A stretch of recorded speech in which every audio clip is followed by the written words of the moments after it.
Assalamualaikum, welcome to my YouTube channel. Hope so you all will be fine. Let's start today's topic. Topic is modern concepts about structure of benzene. Last section में हमने देखा कि benzene का structure कैसा है, जो कि क्यूल्स ने एक्सप्लेन किया था कि that is a hexagonal structure containing 3 alternating double and single bonds and उसने अपने आर्ग्यूमेंट्स देखे थे। अगर आपने वो वीडियो नहीं देखी तो आपको वीडियो का लिंक डिस्क्रिप्शन में मिल जाएगा, वहाँ से देख लीजिएगा।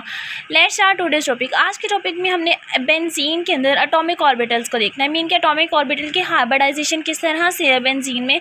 जिस तरह हमने अल्केन्स, अल्कीन और अल्काइन तीनों के लिए sp2, sp3 और sp हाइब्रिडाइजेशन देखी थी। सिमिलरली अब हम यहाँ पे हाइब्रिडाइजेशन देखेंगे बेंजीन के अंदर जो कार्बन मॉलिक्यूल्स हैं उनकी हाइब्रिडाइजेशन कैसी है। Let's start. First of all हमारे पास बेंजीन में जितने भी कार्बन मॉलिक्यूल्स हैं वो सारे के सारे sp2 हाइब्रिडाइज्ड हैं, यानी कि इसके अंदर हर कार्बन के सेकंड सेल के s और 2p ऑर्बिटल्स हाइब्रिडाइज होके 3 sp2 हाइब्रिडाइज ऑर्बिटल्स बना रहे हैं। और ये जो 3 sp2 हाइब्रिडाइज ऑर्बिटल्स हैं, हर कार्बन मॉलिक्यूल के 3 sp2 ऑर्बिटल्स हैं तो 3 सिग्मा बॉन्ड बनाती है हर कार्बन। अब किस तरह से 3 सिग्मा बॉन्ड बनाती है? 2 ये एडिशन कार्बन्स के साथ और 1 ये हाइड्रोजन के साथ। लेट्स सी, ये हमारे पास एक कार्बन का मॉलिक्यूल है, तो बेंजीन के अंदर ये इस तरह से अरेंज होती हैं कार्बन के मॉलिक्यूल्स। तो अब ये क्या है कि सपोज ये कार्बन है, इसने क्या करना है कि एक सिग्मा बॉन्ड इस कार्बन के साथ और एक सिग्मा बॉन्ड इस कार्बन के साथ, मीन के 2 सिग्मा बॉन्ड उसने एडजेसेंट कार्बन्स के साथ बनाने हैं और एक सिग्मा बॉन्ड उसने हाइड्रोजन के साथ बनाना है। जो 3 इसके sp2 हाइब्रिडाइज्ड ऑर्बिटल से वो तीनों 3 सिग्मा बॉन्ड्स बना लेंगे, ठीक है। और उसके बाद इसके जो अनहाइब्रिडाइज्ड 2p ऑर्बिटल है वो राइट एंगल पे रहता है इसी तरह से। और sp2 orbitals are in the same plane. हमें पता है कि हाइब्रिडाइज्ड ऑर्बिटल्स हैं वो सेम प्लेन में रहेंगे, इसीलिए जितने भी इसके कार्बन और हाइड्रोजन है वो सारे के सारे क्या हैं, कोप्लेनर हैं। और उनका एंगल कितना है, 120 डिग्री का एंगल है। अब ये किस चीज़ को कंफर्म करता है कि इसका जो स्ट्रक्चर है that is regular hexagonal structure. अब ये जो अनहाइब्रिडाइज्ड 2p ऑर्बिटल है ये क्या करता है, unhybridised 2p orbital partially overlap, ये पार्शली ओवरलैप कर लेते हैं एडजेसेंट कार्बन्स के साथ ही। ओवरलैप करके कॉन्टिन्यूस शीट ऑफ इलेक्ट्रॉन्स बनाता है, इलेक्ट्रॉन क्लाउड। मीन्स कि ये जो 2p ऑर्बिटल से ये राइट एंगल पर प्रेजेंट है, हर कार्बन का एक 2p ऑर्बिटल प्रेजेंट था राइट एंगल पे। वो क्या करेंगे, आपस में पार्शली ओवरलैप करके और एक इलेक्ट्रॉनिक क्लाउड सा बना लेंगे।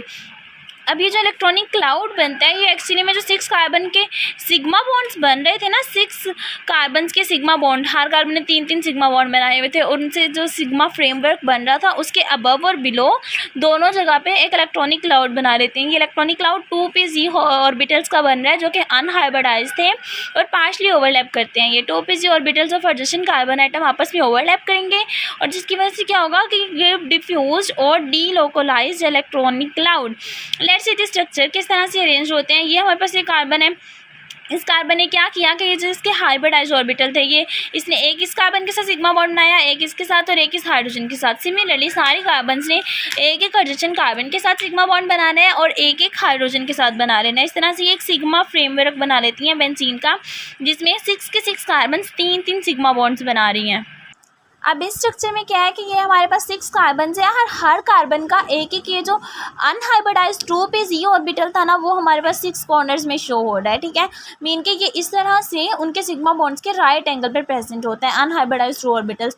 अब ये क्या करते हैं कि अबव वाले 3 एडजेसेंट कार्बन्स के ये तीनों आपस में ओवरलैप कर लेते हैं और ये तीनों आपस में ओवरलैप कर लेते हैं। ये सिग्मा फ्रेमवर्क आ गया और ऊपर से भी इन्होंने इसको ओवरलैप किया हुआ है और नीचे से भी। इस तरह से क्या होता है कि जब इसको इलेक्ट्रॉन्स इसको ओवरलैप कर लेते हैं तो डीलोकलाइज्ड 5 ऑर्बिटल्स ऑफ बेंजीन के इस तरह से ओवरलैपिंग की वजह से क्या होता है कि बेंजीन का स्ट्रक्चर ज़्यादा सैचुरेटेड हो सकता है, ज़्यादा सैचुरेटेड हो जाता है, यानी कि इलेक्ट्रॉन्स का रिमूवल या एडिशन इसके अंदर ज़्यादा मुश्किल हो जाता है। कोई न्यूक्लियोफाइल इसके ऊपर इजीली अटैक नहीं कर सकता इस इलेक्ट्रॉनिक क्लाउड की वजह से, जो कि डीलोकलाइज कर देता है इलेक्ट्रॉन्स को।